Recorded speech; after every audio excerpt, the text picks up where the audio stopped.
반갑습니다. 우리 좌우 앞뒤 보시면서 한번 인사하겠습니다. 잘 오셨습니다. 반갑습니다. 네. 10년이면 강산도 변한다라는 우리 말이 있습니다.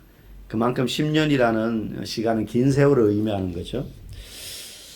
많은 것들이 바뀐다는 거예요. 강도 변하고 산도 바뀌고 그럴 만큼 그 긴 세월은 많은 것을 바꾼다는 건데요. 그런데 그 중에서 참 변하기 어려운 게 있습니다.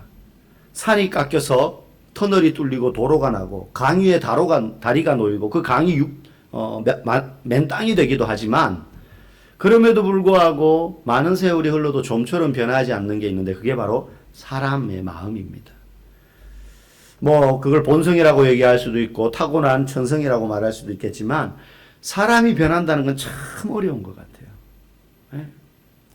교도소에 그 수많은 사람들이 새 사람이 되는 갱생, 교화 이런 걸 목적으로 거기서 복역을 하지만 거기서 나온 사람의 거의 60% 이상이 다시 재범을 저지르게 된다 그래요. 한순간의 실수로 교도소에 갈 수 있지만 그 실수니까 돌이킬 수 있잖아요.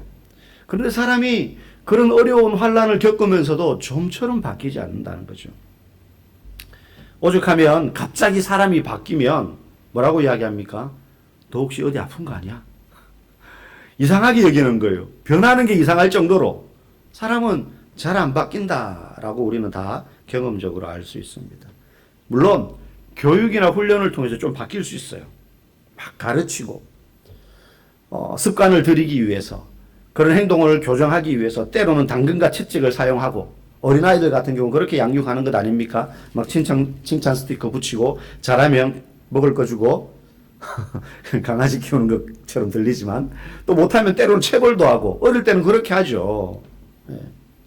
교육과 훈련을 통해서 좀 바뀌기도 합니다. 근데 사실 그 정도는 방금 말씀드린 것처럼 강아지나 그런 동물들도 좀 훈련이 되고 변하기도 해요. 뭐 배변 훈련도 하고 하니까요. 또 어떤 경우에 사람은 큰 경험을 하면 그걸 계기로 바뀌게 됩니다. 뭐 죽다가 살아나는 경험을 한다든지 큰 수술을 통해 가지고 건강을 서서히 회복한다든지 그러면 아무래도 인생을 대하는 자세가 좀 바뀌게 되어 있죠. 그런 큰 사건들을 경험할 때 사람은 좀 변하게 됩니다. 그런데 그렇다 그래서 사람이 완전히 새로운 존재와 같이 그 사람이 변하게 되는 것은 사실 그런 큰 경험이나 교육과 훈련으로 되는 것이 아닙니다. 그것은 완전히 다른 차원의 이야기예요.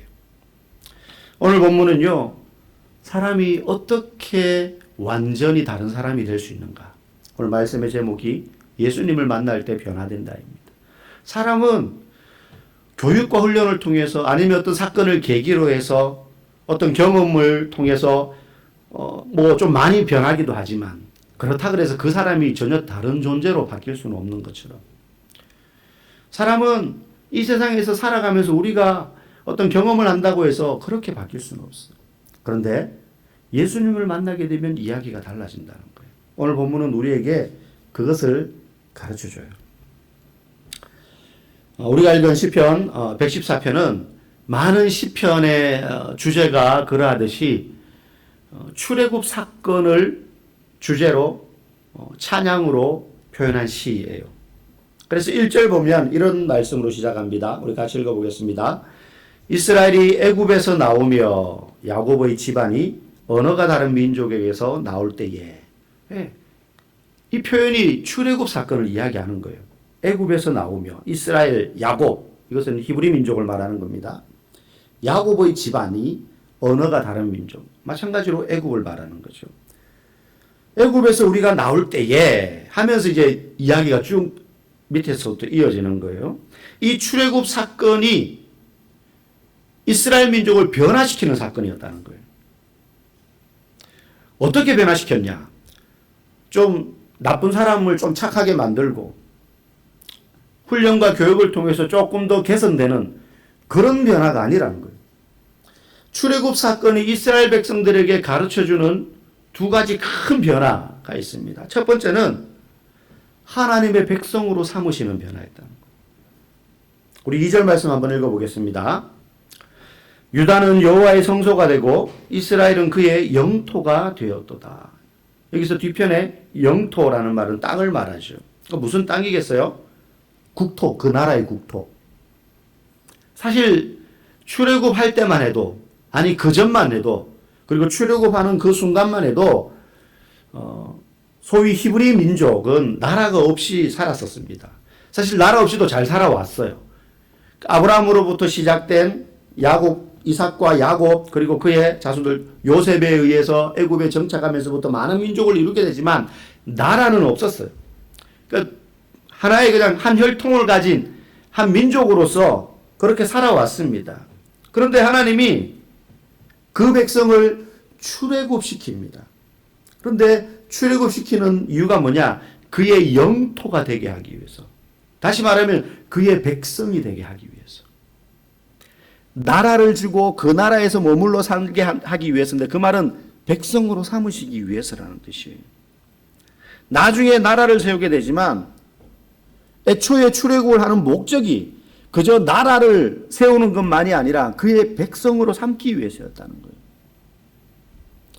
그래서 출애굽의 의미가 히브리인들한테는요, 노예의 신분에서 자유인이 되고 해방을 받는 것만이 아니라 하나님의 백성이 되는 것이 더 큰 의미가 있어요.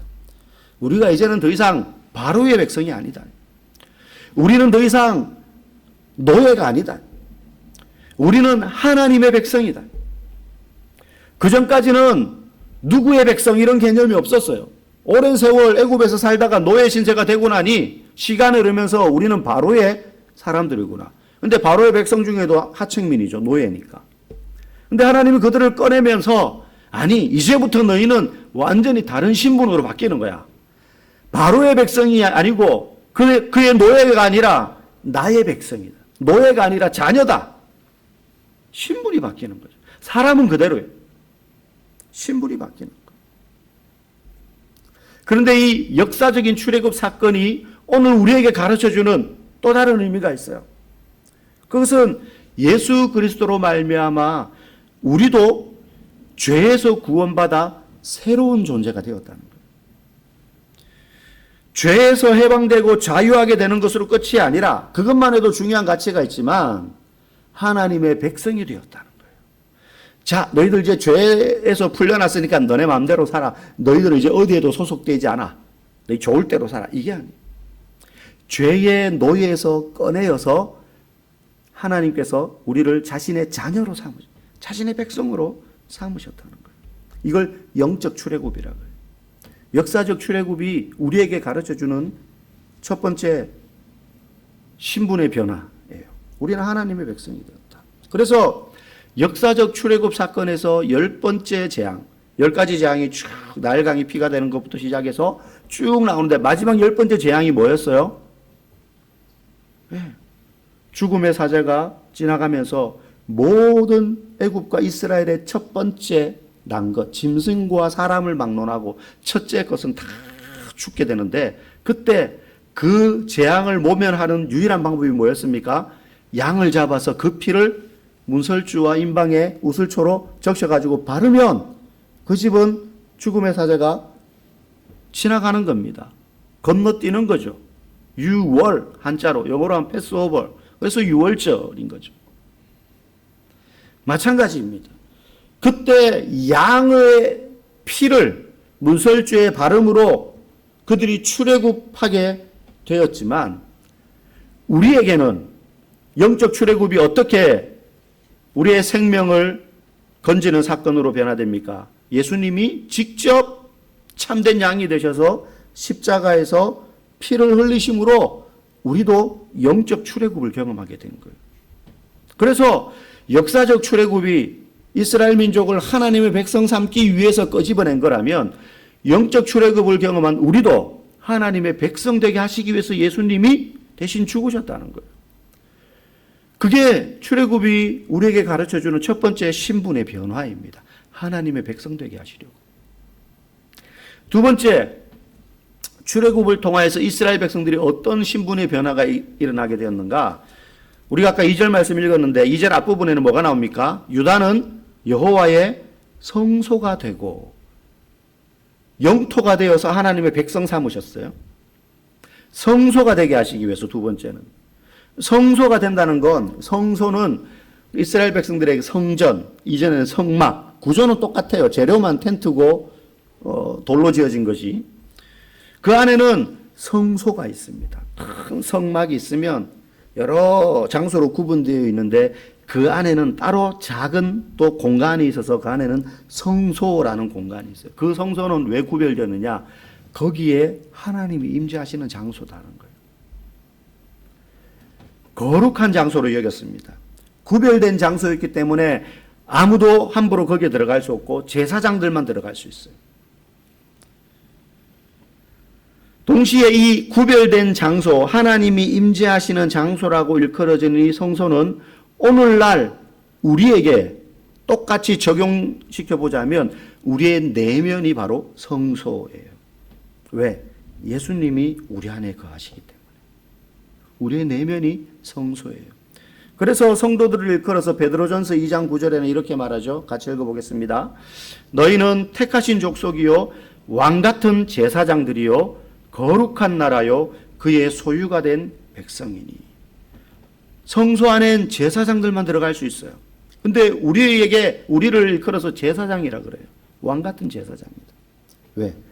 예수님이 우리 안에 임하시기 때문에. 우리가 바로 성소입니다. 예수님이 거하시는 장소라는 거예요. 이게 우리가 거룩해서가 아니라 거룩하신 예수님이 우리 안에 거하시기 때문에 우리가 거룩해지는 거예요. 이 순서를 헷갈리면 안 됩니다. 여러분, 일단 예수를 믿고 나면 처음에는 너무 감사하죠. 기쁩니다. 근데 나중에 신앙의 연륜이 쌓이고 시간이 흐르면서 우리가 어떤 착각을 하는 경우가 있냐면 내가 꽤나 훌륭한 그리스도인이 되었다라는 착각을 합니다. 신앙의 연륜이 쌓이고 또 많은 경험을 하고 세월이 흐르면 내가 이제 꽤나 훌륭한 그리스도인이 되었겠다라는 착각을 해요. 그래서 이만하면 이제 막 교회 막 등록하는 저 초신자에 비해서는 나는 훨씬 더 하나님께 인정받고 이쁨받고 사랑받는 사람이라고 착각할 때가 있습니다. 예수님이 이야기하셨죠. 잃어버린 한 마리 양을 찾기 위해서 99마리 양을 두고 헤매는 그 목자의 심정. 예수님은 이미 있는 99마리 양이나 잃어버린 한 마리 양이나 똑같은 가치로 봐요. 오래 교회를 다녔다고 예수 믿은 지 오래되고 경험이 많다고 내가 더 훌륭한 성도 아닙니다. 나의 신앙의 정도와 상관없이 예수 믿는 자는 똑같이 거룩한 존재가 되는 거예요. 그 다음부터는 거룩한 신분에 걸맞는 삶의 습관을 익혀가는 겁니다. 훈련하고 배우는 거죠. 그래서 거룩한 하나님의 백성이요 그의 소유요 그의 나라에 걸맞는 삶의 방식을 살아가면서 그 나라의 백성다워지는 겁니다. 이미 거룩해지는 건 그 이전에 거룩해져요. 더 예수님을 잘 믿는다 그래가지고 더 거룩해지는 거 아닙니다. 그 삶의 방식을 닮아가는 거죠. 우리의 존재는 이미 새로워졌어요. 저와 여러분이 예수님을 믿음으로 그 순간 우리는 거룩한 그분의 백성이 되었다. 하나님께서 임재하시는 성소라는 사실을 여러분 잊지 마시기를 바랍니다. 세 번째, 오늘 이 본문이 출애굽 사건으로 인하여서 우리가 하나님의 백성이 되고 그리고 그의 성소 거룩한 예수님이 머무시는 장소가 된 것처럼 마지막 결론입니다. 사람은 그렇게 예수님을 만날 때라야 진정으로 변화된다는 거예요. 새로운 사람이 되는 거예요. 오늘 본문 5절 말씀 한번 읽어보겠습니다. 바다야 네가 도망하면 어찌함이며 요단아 네가 물러가면 어찌함인가. 이거 무슨 장면을 말하죠? 홍해가 갈라지고 가나안 땅에 들어가기 직전에 요단강이 흐르다가 멈추어지는 그 장면을 말하죠. 네. 역사상의 그 출애굽 사건이 우리에게는 영적 출애굽으로서 예수 그리스도께서 십자가를 통해 죽으심으로 우리를 죄에서 해방하셨던 것처럼 홍해가 갈라지고 요단강이 물러감으로 그 사이를 지나서 약속의 땅 가나안으로 이스라엘 백성들이 들어가는 것은 믿는 자가 하나님 나라에 들어가는 것과 같은 것을 우리에게 의미해요. 그들이 요단강을 건너가고 홍해를 건너가는 것은 약속의 땅, 종착지인 그곳에 들어가는 것이기 때문에 우리가 이 땅을 살면서 언젠가 하나님의 나라에 들어갈 그것을 상징하는 사건이에요. 이스라엘 백성들이 언제 달라지느냐? 가나안 땅에 들어감으로 완전히 그분의 백성 되는 거예요. 우리도 예수 그리스도를 만남으로 인생이 완전히 달라지게 되는 것입니다. 세상에서 성공해서 신분이 상승하고 힘이 생겨서 달라지는 것은 마치 옷을 갈아입는 것과 같습니다. 여전히 몸은 더러운데 옷만 명품으로 갈아입는 꼴이에요. 그러나 예수님을 만나면 명품 옷 안 입어도 사람이 정결하게 되는 것입니다. 이미 우리는 예수 그리스도로 말미암아 세례를 받았기 때문에 정결한 사람 되었고 거룩한 사람 되었기 때문에 뭐 세상의 것으로 덕지덕지 치장하지 않아도 우리는 거룩한 존재가 되는 거예요. 그래서 고린도후서 5장 17절 말씀에 뭐라고 이야기합니까? 그런즉 누구든지 그리스도 안에 있으면 새로운 피조물이라. 이전 것은 지나갔으니 보라 새 것이 되었다. 그리스도 안에 있기 때문에 우리는 새 것이 된 거예요. 새로운 피조물이 된 거예요. 마지막 오늘 본문 8절 말씀 한번 읽어보겠습니다. 그가 반석을 쳐서 못물이 되게 하시며 차돌로 샘물이 되게 하셨도다. 못물은 우리식으로 표현하면 연못물, 물의 또 다른 표현인 거죠. 전혀 물이 나올 것 같지 않은 그곳을 물로 바꾸셨다는 거예요. 그 물을 이스라엘 백성들이 광야에서 마셔서 목마름을 해결했습니다. 그러나 예수님께서 요한복음에 말씀하셨던 것처럼 수가성의 그 여인을 만나서 얘기하셨던 것처럼 너희 조상들은 그 물을 먹었지만 다시 목말랐다. 하나님께서 반석을 쳐서 샘물이 나게 하셔서 그 물을 마셨지만 그 갈증이 영원한 갈증을 해소하는 물은 아니었다. 그러면서 예수님이 내가 주는 물을 마신 자마다 영원히 목마르지 않을 것이다 라고 하셨는데 그 물이 어떤 물을 말해요? 예수님 자신을 말해요. 예수님이 영원한 생수가 되신다는 거예요. 그래서 예수님을 만날 때 사람은 완전히 새롭게 변화되는 겁니다. 아무리 세상의 것을 많이 섭취해도 그 갈증은 해소되지 않아요. 돈을 아무리 벌어도 월급 100만 원, 10만 원 알바해서 몇십만 원 받다가 200만 원, 300만 원 받으면 엄청 부자 된 것 같죠. 그런데 그러다가 사업해가지고 한 달에 1,000만 원, 2,000만 원 벌면 엄청난 부자가 된 것 같죠. 그럼 이제 나는 더 이상 안 벌어도 돼. 그런 생각이 드는 사람이 있을까요? 1억 벌었으면 좋겠다. 이런 생각이 들어요. 엄청 좋은 차, 새로 나온 차 타면 야 이제 나는 이 차로 만족해. 더 좋은 차가 나와도 나는 안 타고 싶어. 그럴까요? 아닙니다. 또 더 좋은 차가 나오면 야 저 차도 한번 타보고 싶어. 이런 마음이 들어요. 그게 차만 그렇겠습니까? 이 세상의 것으로는 갈증이 해결되지 않습니다. 그러나 예수님을 만나면 그 생수 대신 예수님을 만나면 더 이상 세상의 것으로 채우지 않아도 갈급하지 않아요. 왜?